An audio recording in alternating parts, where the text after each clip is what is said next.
A bird. How many birds are there within this noun? Yes, only one bird. Birds. There are more than one bird within this noun. Birds. There are a lot of birds or more than one bird. So like this we use a bird for one bird and birds for more than one bird. Then what about a group of birds? Let's think that there is a group of birds. There are some birds. We consider those birds as a group. But except these two situations, let's think that there are few birds as a group. So when we consider those group of birds as a single unit. There are some birds, we consider those birds as a single unit. So what is the word for those types of birds? Yes, the noun is a flock of birds. A flock of birds means a group of birds, a collection of birds. So today's lesson is on these types of nouns. Let's see in the lesson.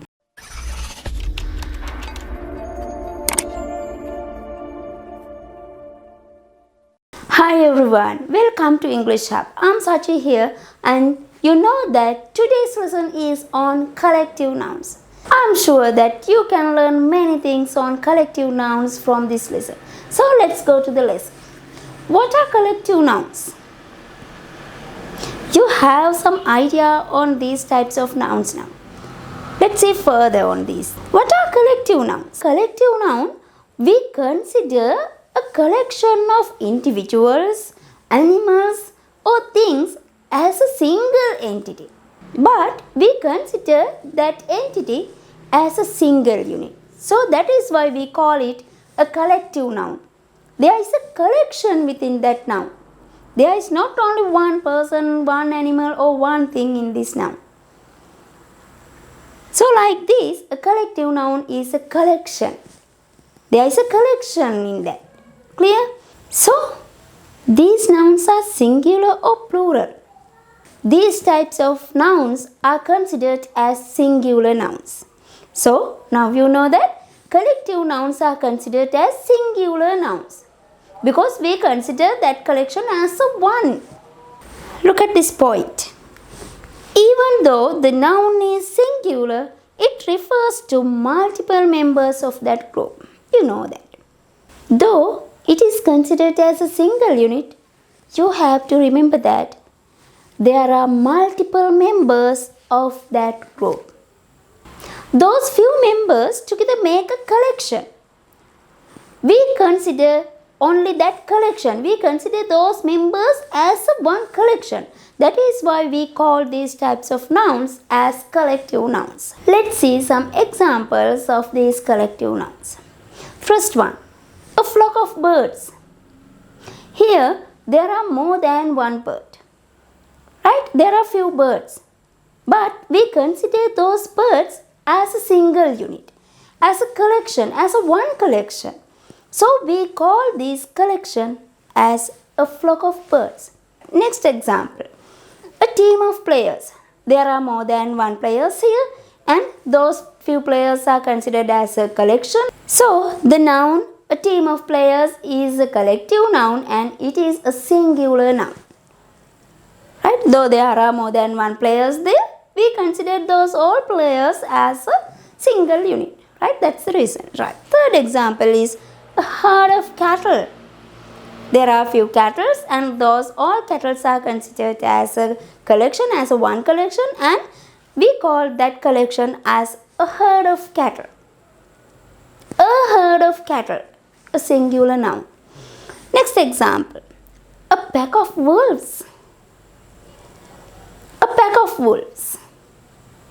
This collection of wolves are considered as a one, so we say it as a pack of wolves. So like this, we can see hundreds of collective nouns in English language and there are three main types of these collective nouns. What are they? They are collective nouns that we can use for people and collective nouns that we can use for animals and the collective nouns that we can use for things. Like this, we can categorize these collective nouns into three main types. Let's see these examples. Common collective nouns used for people. A band of musicians. Here there is a collection of musicians and we consider those musicians as a single entity. So we call that entity a band of musicians. Right? Second example. A board of directors. Directors, with the word directors, we can use the collective noun board. So the collective noun is a board of directors. Next example is a choir of singers. A choir of singers. With the noun singers, we can use a choir. The collective noun choir. So, a choir of singers. Let's see some examples for collective nouns for animals. An army of ants. A nice collective noun, isn't it? Right? Ants. There is a collection of ants. We call those collection as an army of ants. Right, next example, a flock of birds. A flock of birds. We talked about that in our example, right? Third one, a flock of sheep. There is a collection of sheep and we can call it a flock of sheep. Let's see some examples for common collective nouns that we can use for things, right? First example, a bouquet of flowers. There are some flowers and we have arranged it as a bouquet, as a collection. So we can call that collection of flowers a bouquet of flowers. Right? Next one, a bunch of flowers. Another one. Right? We can use that collective noun is also. Right? Third one, a fleet of ships. There is set of ships. We can call that a fleet of ships. Like these, there are many collective nouns in English. So you can study more and more examples of these collective nouns to improve your language, right? Now it's the time to discuss what are the situations that we can use these collective nouns with plural verbs. We discussed earlier in the lesson, these collective nouns are considered as singular nouns. But I told there also, there are some few situations that we can use these types of nouns with singular verbs also. Let's see what are they and how to do that. Right? Collective nouns can be treated as singular or plural depending on the context. Right? Here we have to consider the context of the collection. So, depending on that context, we can decide we have to use this noun as a singular one or a plural one. Let's see this description. Collective noun takes a singular verb. We can use a singular verb with our collective noun if that collective noun acts as a single unit. It acts as a single entity. But we have to use a plural verb if our collective noun or if the context of our collective nouns compose in the entity individually. Right? You have to remember the difference of these two types. If the context of our collective noun acts together, we can use a singular verb because there is only one entity there. But if we consider the individuals within that context, there we have to use a plural verb with that collective noun. Look at this example. The team is going to paint a mural. Here, within the collective noun team, there are some people, but all those people are considered as a single unit, a team. So, we have used here the verb is. It is a singular.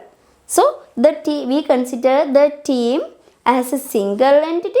So, then we have to use a singular verb with that singular noun. Let's see next example. The team are in disagreement about how to paint the mural. Here, although it is a collective noun, the team, right? It is a collective noun. In that team, within that team, we consider the members of the team individually, not as a single unit. We consider the members of the team individually, separately.